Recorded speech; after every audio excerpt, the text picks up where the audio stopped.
Yeah, this is my baby. Wow, Well loved. we may know the most famous Italian or the most famous violin maker of all time, Anthony Stradivari.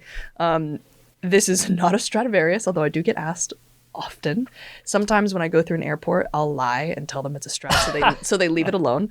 They get scared when they're like, oh, I can't touch that. Yeah. It's however, this is, if you go forward a couple centuries, there's another maker who is the maker of this instrument named Stefano Scampella. And he was a maker who kind of had his golden period at the beginning of the 20th century.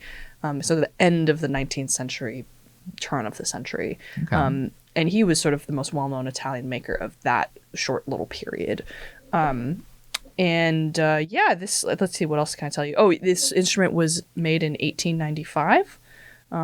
So this was actually kind of like the heyday of like that sort of bluegrass stuff that kind of got you into the music to begin with. That's really interesting. Well, I mean, I think at the time in Italy when this was being made, I'm not sure how much relation there is there, but this was made in the city of Mantua, and it kind of there are a few things that kind of make it classic Scampella. Some of this lip here is pretty classic.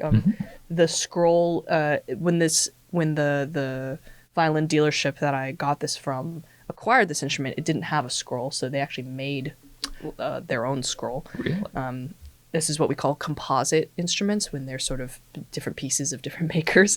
But yeah, and then the back is absolutely beautiful. It has a really wide kind of bass. Yeah, I was just about to ask you, like, it does look different from the regular violin that, frankly, I'm familiar with. But I was wondering if it's like, and this was added in 1980. No, I mean, everything was original, except for, a few pieces here and there. Yeah, this. I've been playing on this violin since 2016. And it has, been with me through a lot, and I absolutely love it.